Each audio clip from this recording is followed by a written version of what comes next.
अब लेकर आए हम फिजिक्स 11th फिजिक्स में मापन मेजरमेंट और उसका ये लेक्चर नंबर 4। इस लेक्चर नंबर 4 में हम ये देखने वाले हैं कि जैसा कि हमने लेक्चर नंबर 2 और 3 में ये देखा था कि डायमेंशन फार्मूले हैं और कैसे उसको फॉर्मेट करते हैं, ये हमने देखा। आज हम देखेंगे उस डायमेंशन फार्मूले यानी विधि सूत्र के उपयोग क्या क्या हम उससे कर सकते हैं। तो सबसे पहले हम आपको चार उपयोग दिखा दें एक एक करके और फिर एक एक पर सेपरेट सेपरेट लेक्चर दिया।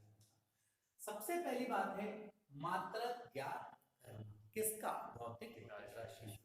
भौतिक राशियों का मात्रक ज्ञात करना पहला काम। दूसरा है भौतिक समीकरण भी आपको दिया हुआ है तो वो भौतिक समीकरण शुद्ध है या अशुद्ध नहीं है, ठीक है, इस बात की जांच करेंगे हम।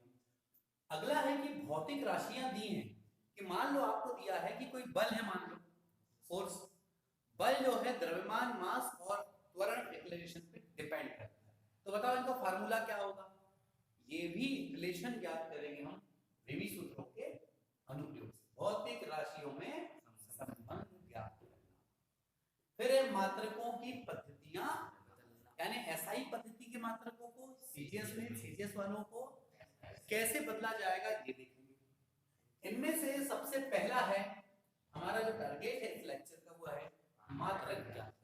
तो सबसे पहला हम लेकर चलते हैं डिटेल में और वो है मात्रक ज्ञात, यानी किसी भी भौतिक राशि का डायमेंशन फार्मूला यदि आपको मालूम है तो आप क्या कर सकते हैं, उससे मात्रक ज्ञात कर सकते हैं। करना क्या होता है, बहुत आसान सी बात है। उसमें जैसे कि एग्जांपल लेंगे, मान लो आपके पास एक वेग है, वेग का डायमेंशन फार्मूला क्या होता था? होता था। चलिए इसकी यूनिट निकालना है पर दो कंडीशन हमेशा लेके चलेंगे हम, एसआई और सीजीएस। एमकेएस और एफपीएस का ज्यादा यूज होता है। तो यहां हम लेके चलेंगे एक तो सीजीएस और एसआई, पर रखा कुछ नहीं है, बहुत इजी है। अगर सीजीएस की बात करते हैं तो लंबाई के लिए क्या यूज करते हो आप? सेंटीमीटर। और ये माइनस है, माइनस का मतलब प्रति नीचे आ जाएगा, टी यानी तो क्या आएगा?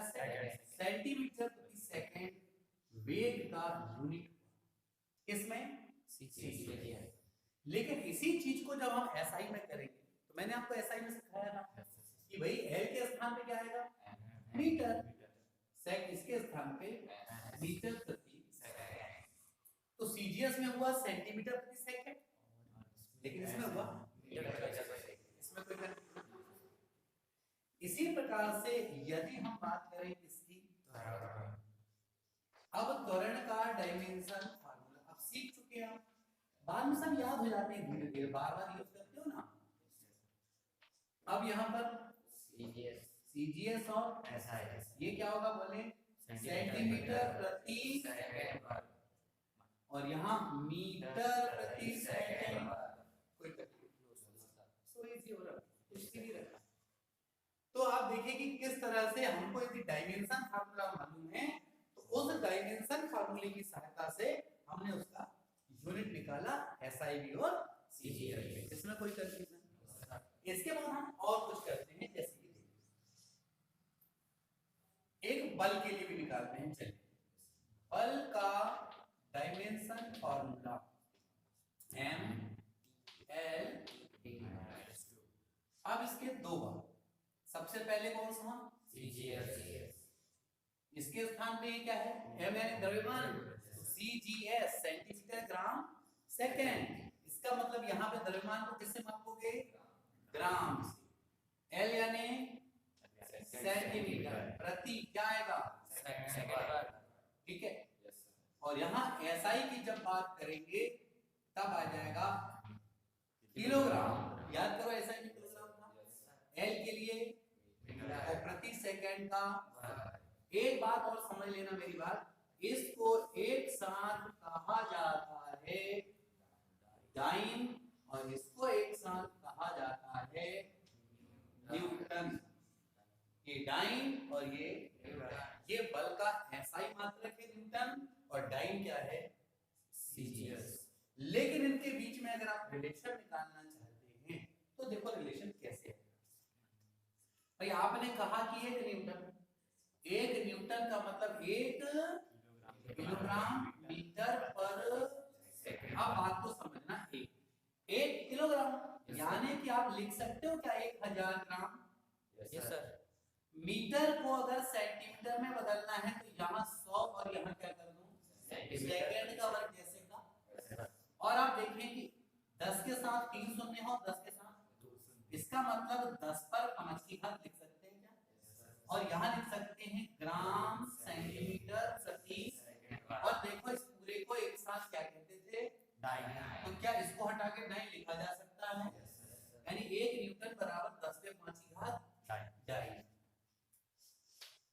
आ गया 1 न्यूटन बराबर 10 पे 5 की घात डाइन। ये रिलेशन निकल गया कि नहीं? ऐसा ही रिलेशन हम निकाल सकते हैं कार्य की दो मात्रक होते हैं अर्ग और जूल। सीजीएस में करेंगे तो अर्ग, ऐसा ही करेंगे तो उसको भी करते हैं, लेकिन यहाँ कोई कंफ्यूजन फिलहाल। हमारा एक पहला था कि मात्रक ज्ञात करना अगर हमें डायमेंशन फार्मूला मालूम। हमने वेग का निकाला, हमने त्वरण का निकाला, फिर किसका निकाला? बल का। फिर हम निकालते हैं किसका? अब हम कार्य। देखें अब हमको जो हम कर रहे थे कि मात्रक ज्ञात करना, इसमें एक कंसेप्ट और ये है उसी से जुड़ा हुआ है। हम ज्ञात कर रहे हैं किसका? कार्य का डायमेंशन फार्मूला है m/t-. अब इसमें अगर हमें सीजीएस लेना हो तो इसके लिए ग्राम मीटर का वर्ग प्रति सेकंड, और यदि ऐसा ही लेना हो तो किलोग्राम मीटर वर्ग। इसे अर्ग कहते हैं और इसे जूल कहते हैं। अब रिलेशन यदि निकालना हो तो 1 जूल कहने का मतलब कि 1 किलोग्राम वर्ग मीटर प्रति सेकंड, 1000 ग्राम। मीटर है तो कितना होता है? 100। लेकिन यहाँ क्या है? तो यहाँ आ जाएगा वर्ग मीटर। अब यहाँ देखें कि ये हुआ 1000 और 100 कितनी बार आ जाएगा? अब ये 10 पर कितने की पावर? 7 की। और ये जो आ रहा है वो क्या है? अर्ग। इसका मतलब कि 1 जूल बराबर 10 पे 7 की घात अर्ग। ठीक। अब यहाँ पर देखना कि कॉम्पिटिशन एग्जामिनेशन में कहाँ यहाँ हम बैठ जाते हैं। कई बार पूछ लेता है 1 अर्ग बराबर यहाँ, और ये 4 ऑप्शन देता है, तब देता है 10 पे 7 की घात जूल, 10 पर 5 की घात जूल, 10 पर ऋण 7 की घात जूल, और 10 पे 5 की घात डाइन। ठीक है। अब मोस्टली स्टूडेंट रट्टा मारते हैं और वो हो जाते हैं वहां जाके बराबर। कैसे भाई? 1 अंक बराबर पूछा, मोस्टली स्टूडेंट को पता है कि जब जूल अर्ग का रिलेशन आएगा तो 10 पे 7 की घात होता है, तो वो ढूंढता है कि 10 पे 7 घात कहाँ है। अब 10 पे 7 घात कहाँ ढूंढा उसने? अच्छा, कई लोग कंफ्यूज हो जाते हैं, वो भूल जाते हैं कि न्यूटन वाले में 5 था कि उसमें 7 था। तो कभी कभी यहाँ भी धोखा आ जाता है। तो सर अर्ग का संबंध डाइन से होता ही नहीं, ये बल और वो कार्य। तो जहां डाइन है वो बात ही खत्म, लेकिन जूल वाले तीनों बन सकते हैं। और 10 पे 7 की घात लिखा और अपना जी मचल जाता है, बोलिए सही। लेकिन थोड़ा ध्यान से, मैंने क्या सिखाया है, 1 जूल बराबर 10 पे 7 अर्ग। इसने क्या पूछा है? तो ये 10 पे 7 घात कहाँ है इसके? और नीचे जाके ऊपर जाएगा, मतलब चिन्ह क्या हो जाएगा? यहाँ से क्या हो जाएगा? तो सही आंसर कौन सा होना? और मोस्टली इसको लगा। क्यों? क्योंकि वो 10 पे 7 घात याद रहता, पर ये भूल जाते कि 1 जूल बराबर 10 अर्ग है। इसने पूछ क्या लिया अचानक? एक। फिर बच्चे बढ़िया टमटमाते आते, बोले मेरा ये सही है। फिर बाजू वाला बता, अरे अच्छे से सुन, ध्यान है, क्लास में बैठा था ना, 11वीं चालू हुई थी, याद है शुरू में सर ने क्या बताया? तो बाद में याद नहीं आना चाहिए, सही समय पे याद आना चाहिए। ठीक मैं सारी जगह बताते जा रहा हूँ कहाँ कहाँ आपसे धोखे होंगे। ठीक, तो ये हुआ अपने पास मात्रक ज्ञात करना, और बहुत सारे ज्ञात करने हैं जितने भी हैं, जितने भौतिक राशि। अच्छा, भौतिक राशियों की एक लिस्ट जब मैं प्रोवाइड कराऊंगा तो उसमें होंगे 200 के आसपास, आपको उतने नहीं रटना है। पूरी फिजिक्स जब हम पढ़ते जाएंगे धीरे धीरे करके, तो जहां बल आएगा वहां बल का पढ़ लेंगे, जहां कार्य आएगा वहां कार्य का पढ़ लेंगे, जहां दाब आएगा वहां दाब।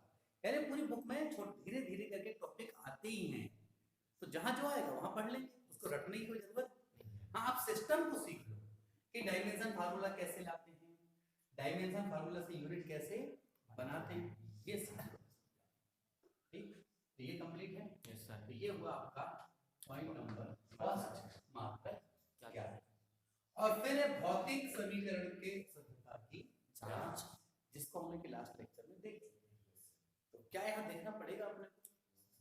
अगर वो बातें क्लियर है लास्ट लेक्चर की कि शुद्धता की जांच कैसे की जाती है, तो यहाँ पे जब उसे टाइम पास नहीं करेंगे, और जैसे मान लो कोई अपसेंट हुआ होगा तो बैक जाके उस वीडियो को देखेंगे। ये दो में कोई प्रॉब्लम?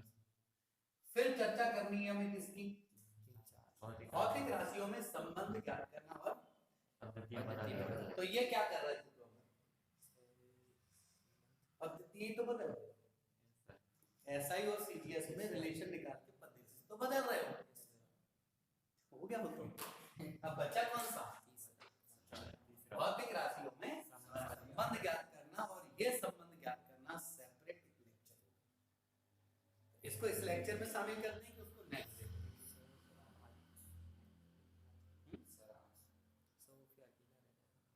क्योंकि सेपरेट वो अपने आप में कुछ नहीं रखा है उसमें भी, ऐसा नहीं कि बहुत हवा बना दें उसको। ऐसा कहा ना मैंने कि आप शुरू से जो पढ़ रहे हैं ना, पहले दिन से आप सोचो, शुरुआत दिन में हमने मूल भौतिक राशि पढ़ी, 7 मूल भौतिक राशि, व्युत्पन्न भौतिक राशि, मात्रकों के बारे में पढ़े, क्यों जरूरत पड़ी हमने वो बातों को पढ़े, फिर सीजीएस, एमकेएस, एफपीएस और एसआई पढ़े। एसआई में जी की वो कंपटीशन का क्वेश्चन बताया था पेरिस में, कहां पर? फ्रांस में पेरिस के निकट सेवरस नामक स्थान पे अंतरराष्ट्रीय मापतोल ब्यूरो आज भी है। वहां पे मीटिंग हुई थी पूरे देश के वैज्ञानिकों की, और उन्होंने एक सिस्टम बनाया था, सिस्टम ऑफ इंटरनेशनल यूनिट, जिसमें 7 एसआई, जो एसआई पद्धति है उसमें 7 भौतिक राशियों के मान की बात कही गई थी। वो लिस्ट, उसके बाद हमने देखे डायमेंशन फार्मूले क्या होते हैं, फिर कैसे उसको बनाया जाता है, क्या क्या यूज होता है उसमें, कुछ मैंने पहले करके बताया आपको। उसके बाद फिर आपको मैंने बताया था कि विमी समानता के सिद्धांत के आधार पर कोई भौतिक समीकरण शुद्ध कैसे हो, ये बात भी थी। हमने 1-2 क्वेश्चन भी किया था गति के समीकरण लेकर। उसके बाद आज हमने देखे कि विमीय सूत्र के क्या अनुप्रयोग हैं, उसके 4 अनुप्रयोग हैं। 4 में से पहला अनुप्रयोग था मात्रक ज्ञात करना, कंप्लीट हुआ। भौतिक समीकरण की शुद्धता की जांच लास्ट लेक्चर में कंप्लीट हो चुका था।